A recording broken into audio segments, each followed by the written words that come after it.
ayun po. Matapos yung medyo mahaba-haba naming paglalakbay, nakarating na rin kami dito sa Tara-Tara Island o yung tinatawag nilang Barkong Bato. So nandito kami ngayon at ipapakita namin sa inyo kung ano po yung mayroon po dyan sa itaas. Kaya samahan nyo po kami na akyatin natin yung mataas na bato na yan. Tara!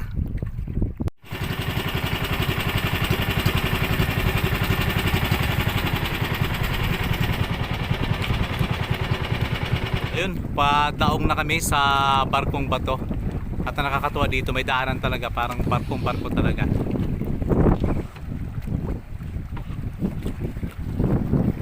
Ayun, nakaakyat na po kami dito. At nandito na kami sa tinatawag nilang Korona ng Hari at Korona ng Reyna sa taas ng Batong Barko. So pupunta namin ni Ayon at samahan nyo kami. Ating iikutin ang kagandahan at kung ano mayroon dito sa lugar po na ito. Tara, samahan nyo kami. So dahil yung bangkay hindi pwede dito sa batuhan, napakadelikado. So doon lang muna si Dentor sa laot. At kami ni Ayon, kami yung aakyat dito sa matataas na bato na ito na tinagurian nilang Barkong Bato dito sa gitna ng dagat.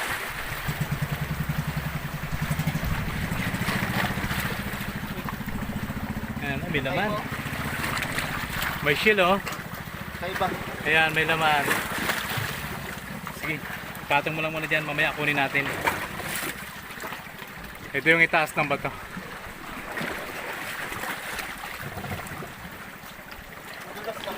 Oo.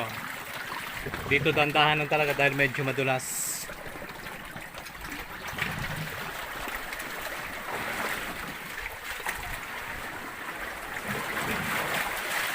Buti nga lang mayroong daanan. Parang barko talaga.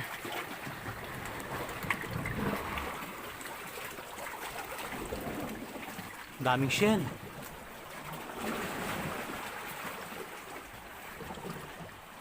Pag nasa laot ka, kung titingnan mo, napakaliit lang na lugar na ito, pero malaki din pala, mataas, matarik. Ano kayang mayroon dyan sa itaas? Ating alamin dito sa Mindoro Biners TV.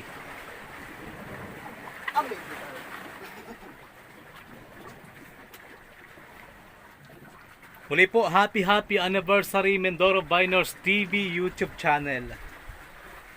Maraming salamat sa mga walang sawang tumatangkilik sa Mindoro Biners TV, sa ating pong organic viewers, organic subscribers. Maraming salamat po. Shout out sa Sheila Sarsari Vlog. Maraming salamat sa palagiang pagbati. Kay Ma'am Masilia, kay Ma'am Wilma, kay Ma'am Joanne, at sa lahat po ng ating mga tagapagtangkilik, sa mga nagpapadala ng super thanks, nagpapadala ng stars sa aming pong FB page. Maraming salamat po sa inyong lahat. So 2 taon na po yung Mindoro Biners TV YouTube channel. At 1 taon na kami po ay nakakatanggap ng sahod. Hindi man kalakihan, pero at least ay napupunan natin ang pangailangan ng atin pong pagtatravel, lalo po kapag nagbablog po kami sa malayo. So ayun na si Ayon sa taas.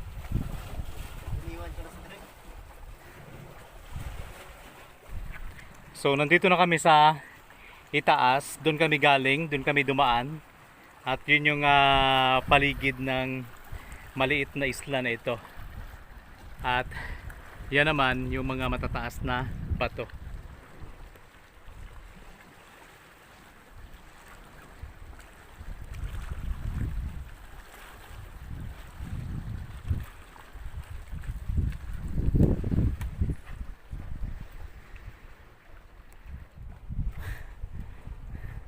Grabe. Para kaming nasa ibang dimension. Ang taas pala nito. Parang hinasa ang mga bato Oo. Matalim. Yung mga bato matatarik. Matatalim. Yan o. Pumapasok, lumulubog sa aking chinilas. Dahan-dahan lang. Ayun, nasa ibaba para siyang pyramid. Ayun si Dintor malayo. Pansamantala ay nangangawil muna siya. Yan naman si Ayon. May hinahanap ako na hindi ko mahanap. Yun pa yung aming lalakbayin. Malayo-layo pa. Kung titingnan siya sa video, parang napakaliit lang na isla eh. Ibig sabihin, Hati. hati pala to. Tingnan natin yung sasabi ni Ayon na hinati. May boundary. Ibig sabihin, wait lang kasi matatalim yung mga bato. Oh, boundary.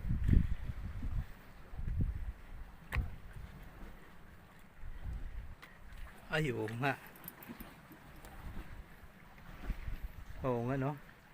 So, nagkaroon siya ng hati. Ayan. Maaring itong isa, itong mataas na bato na ito, ay Oriental Mindoro. Dito naman sa kabila, Occidental. Occidental Mindoro. Yan naman yung napapansin nyo na yon na isa, akyatin pa namin yan sa mga susunod na video natin. Yan yung pinaka mainland din ng Target Island. Ayan o. So ayan po. So ibig sabihin dyan, mahirap na. Sobra. Saan ka dadaan dito man? May pintuan. Walang pintuan dyan. Hanap tayo dito na medyo hindi mahirap masyado.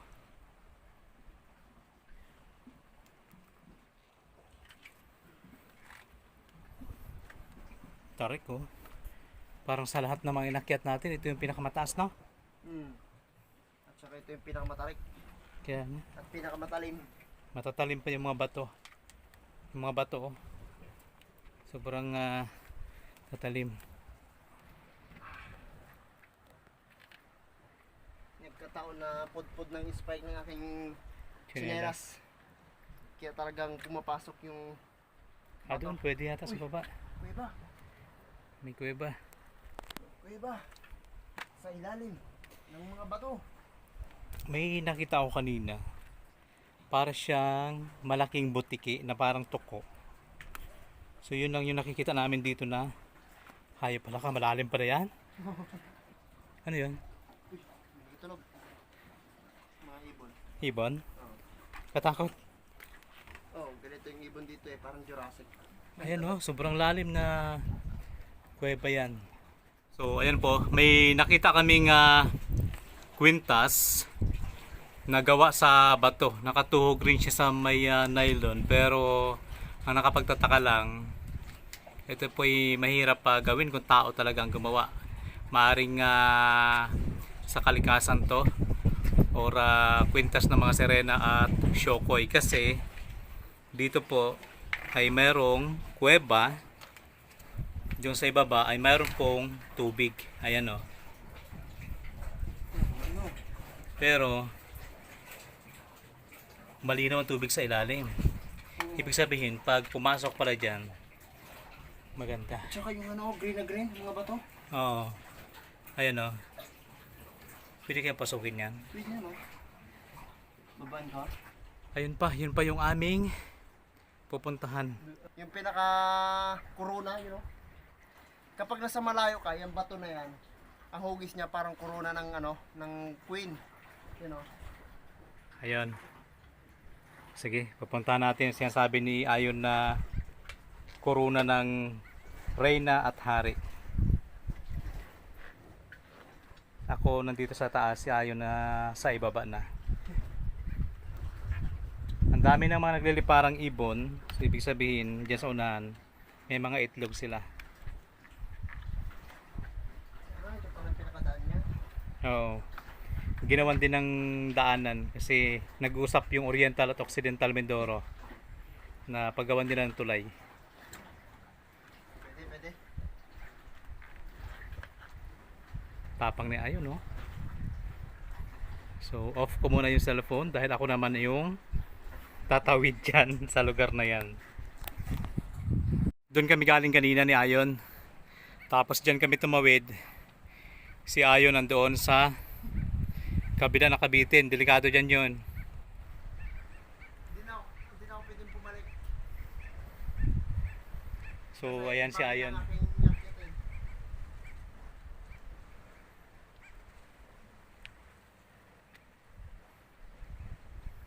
Sobrang tarik.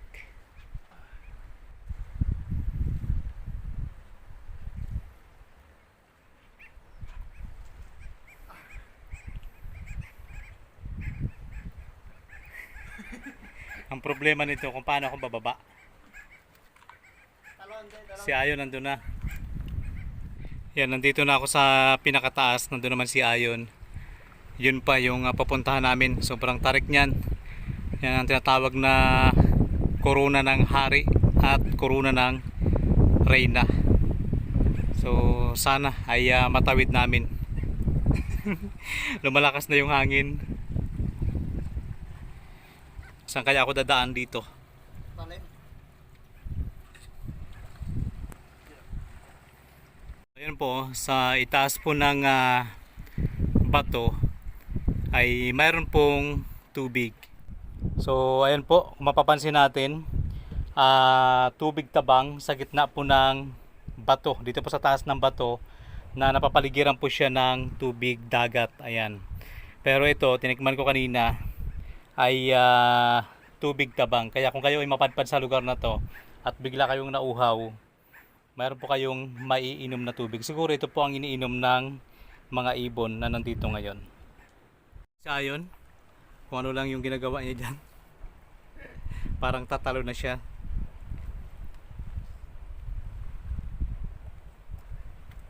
Ayoko na sa mundo. Saan mo gusto? Sa mundo mo. Oo. Pero bago yan, akyat na tayo dito. Yan. Dito, medyo hindi na siya mahirap. Alam niyo po, trivia lang kung bakit nawawala itong mga matutulis na bato dito. Kung mapapansin natin, kulay puti-puti. Ito po pala ay dahil sa ibon. Ang ginagawa ng ibon, tinatanggal nila yung mga pinakadulo ng bato. At yun yung kanilang iniipon at ginagawa nilang pugad. So ayan po.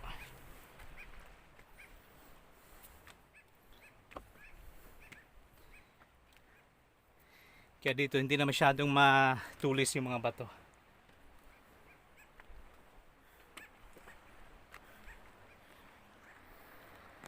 Ayun si Ayon.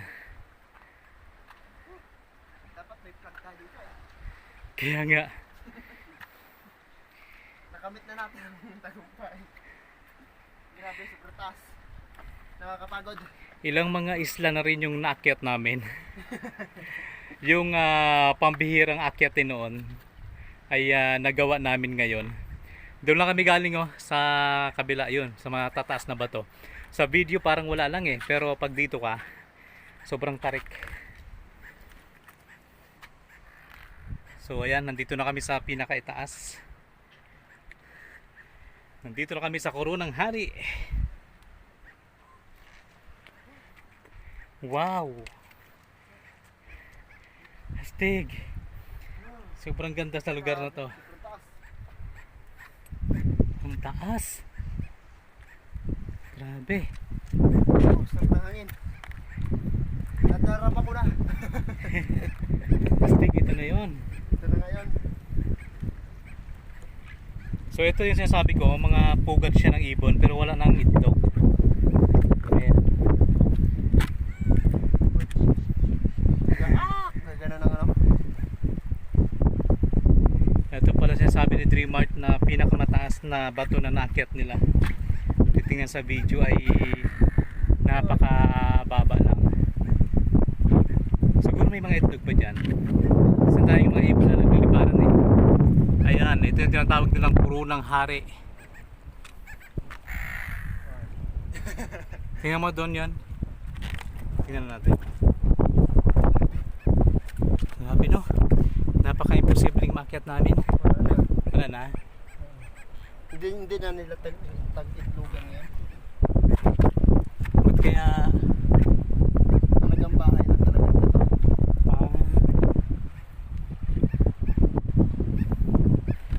so ayan po yung dagat. Nandito na kami sa pinakaitaas. At doon lang po kami galing kanina. Ayan.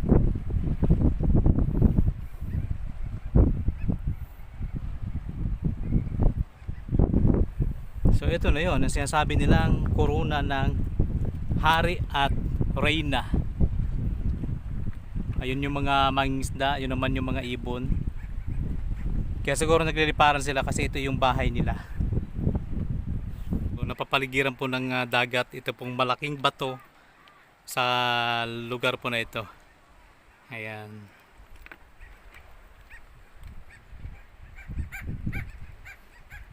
Ayun si Ayon sa pinakatuktok.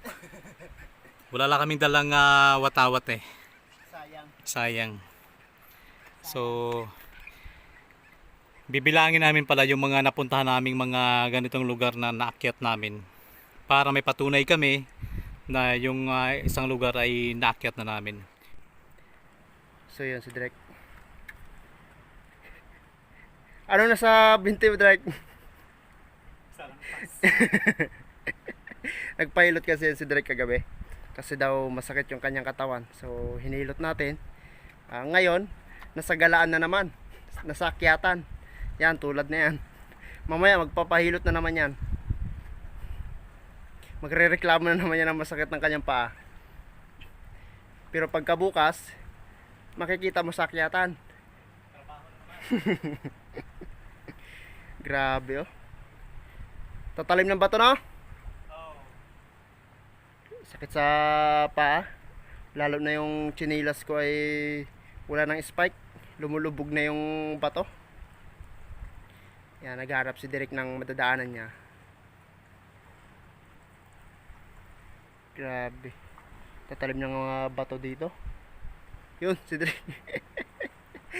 Nasa tuktok na, pwede ka nang tumalon.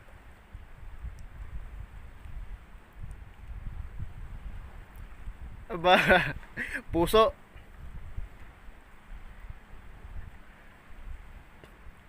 Dapat pala dyan, nilalagyan nila ng tali, no? Para kapag may bibisita dito, hindi na mahirapan mag-akyat-akyat kung saan-saan. Dapat ito yung tutukan ng tourism. Ha? Malay ba nyo lang may pupunta dito? Pero island to eh. Kasama na yun doon.